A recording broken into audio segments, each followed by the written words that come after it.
Do you miss the Among Us days? How long did it take you to reach affiliate partner? I don't know. The communities are just weird, guys. How long did you stream before you saw streaming as a full-time gig? Last tips for a beginner streamer. Clip farming meta is hard to watch.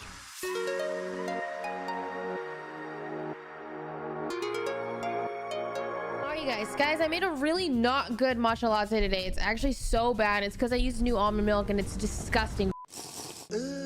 It tastes like vanilla protein powder. Like it just, ugh. Your hair looks like if Autumn was a person. That is really sweet. Thanks. I've been grieving. I don't know. I just wish it was slightly longer, guys. Just a little bit, but it will grow out. How many hair changes have you done this year? Well, I cut it. That was a change. And then I bleached it.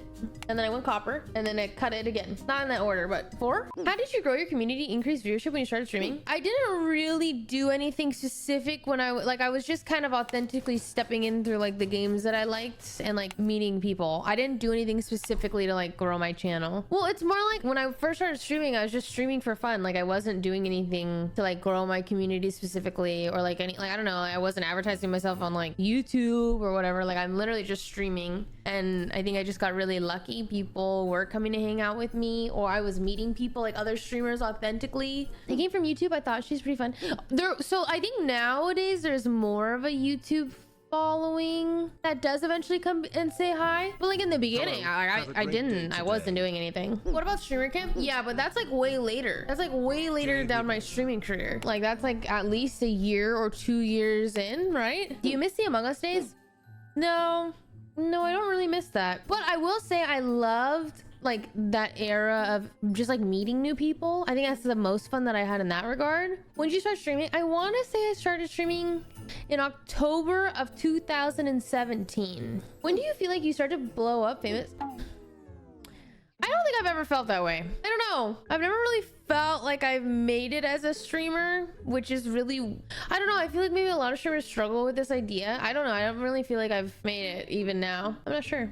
You're cracked at FPS games. Would you say that gave you a big boost in viewership, even a little bit? Oh yeah, I think the Valorant, well, I don't play Valorant really that much anymore, but I think I like Valorant helped me. One eternity later. Okay. I think that because of Valorant, I did grow a lot in the community, but unfortunately, I don't really play. Like, I'm kind of just like very like whatever I want to do, I do type thing. So if I want to play Valorant, I will play Valorant. And I did grow a lot of community, but I don't think that like that breeded really loyal viewers, you know? Like, I think that like those viewers just want to vouch Valorant. And then there's some people who probably found me from that, but they're not really like hanging around other than that. You know what I mean? After your Met Gala stream and streamer awards dress, you should make dresses no count. Oh my God. Thanks. I do not think I qualify for that.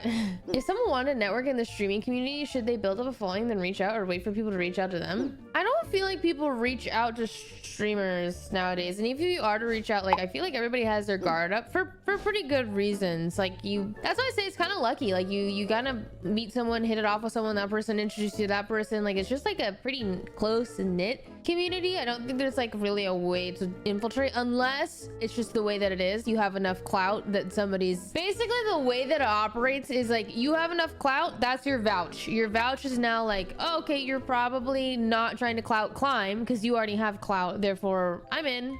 It's weird. It's not very nice. It's not very fun. It's hard to make like genuine relationships, I think, until you find like your people. Oh yeah, the Among Us era was really good because I also think it put a lot of people on the map, right? Like so many collaborations with such cool people. Like I did love that era. It just like wasn't fun, I think, when like you couldn't like, I don't know, play the game because there's stream hoppers who just like, that's what makes it unfun. And that's like the sad part, is because obviously we're Twitch streaming, so Twitch chat is such a big part of it. Well, I do think Among Us the meta was really good for like everybody, content wise, getting people out. Also, that's like peak COVID time, I think, I want to say. So everybody's viewers are inflated anyways, and now it's kind of getting back to normal. People are in school. Like, it's funny. I mean, viewership just like, how long did it take you to reach affiliate partner? I don't remember. I want to say, oh, but I actually do know this because I started streaming on October 5th of 2017, and my partner anniversary is like March 1st or something, May 1st, something like that of the next year.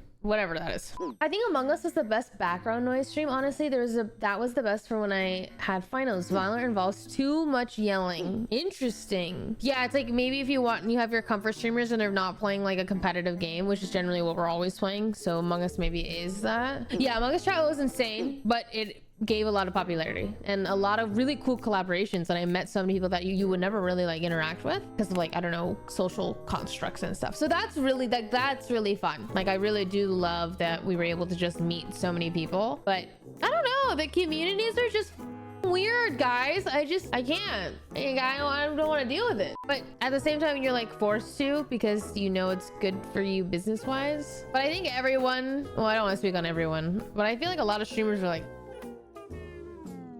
you know. How long did you stream before you saw streaming as a full-time gig? I was streaming, I started in 2017 and then I graduated college in 2019, and that's when I went full-time streaming. I was just thinking about it. I was like, I cannot believe how long I've been streaming. Like, it's just, I don't know, it's such a volatile job. Like 2017, are you serious? Last tips for a beginner streamer. I think streaming is so different nowadays from when I first started that beginning streaming now, I feel like it's all on short content. Like, I don't know what else you're supposed to do. Like how else you're supposed to advertise your stream if not for it. Also, unfortunately, I feel like it does, like, I don't know, I feel like there's like metas now. It's just changed. Clip farming meta is hard to watch. Oh, you know, I never even thought about like how it is as a Twitch viewer. Has anyone been on Twitch like as a Twitch viewer as a long time? Like, have you guys noticed that content creation itself has also changed? Like, are people farming clips now? If anyone is curious, basically for the last month or so, I've been taking these supplements. I went to a naturopathic doctor in Canada who did a bunch of tests. I got my gut microbiome checked, my blood, my hormones, everything. Basically, my gut microbiome was a really big problem. I have a yeast overgrowth, which is really common because I could have had this since I was really young. But anyways, I've just had persistent skin problems, acne, rashes, whatever. So basically right now we're just trying to get my body back on track. I'm taking these supplements. Today marks the 1 month, I believe. And honestly, I didn't really notice a change with my skin, except for in the last like 5 days, my skin is like killing it. Like, it's like, oh, we're getting back to healthy, it feels like. So because I'm just now seeing results, I'm doing the same supplements for another month, and then after that we get myself off the supplements, and then we start doing diet incorporated and stuff like that. Another thing that I was talking to her about is basically, guys, I'm always itchy, and I don't have eczema or psoriasis or anything like that. I just have something itchy, and I'm like, maybe I'm consuming something, and I have like my own food logs where I'm like, oh, I ate this, it made me itchy, but then I'm like, no, I ate this another time and I'm not itchy. So I'm like, what's happening? But she's prescribing me, or not, like, she's giving me a like a antihistamine type of thing, but it's a natural herb. I get to take it 2 times a day, and apparently it's supposed to help in 2 weeks. I'm like, oh my god, please, because I have been itchy for literally 10 like years. Honestly, I've stopped entirely watching streamers because they switched to React Meta and stopped gaming entirely. Interesting.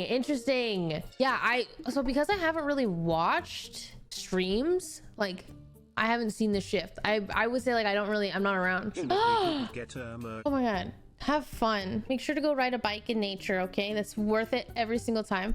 Also, there's an app you can download. Can't remember, but there's like a bunch of things that you can do to just rent bikes that are out and about. So like, you can just like rent a bike and then go bike somewhere. It doesn't even matter. You don't even have to be in nature. I'm telling you guys, like, that's the most magical I've ever felt. Like, my life was in Japan. Like, when I'm really sad, I just remember like the moment that I'm biking in Japan. It's so worth it, and I hope that you get the chance to do it. Safe travels. I literally loved that experience.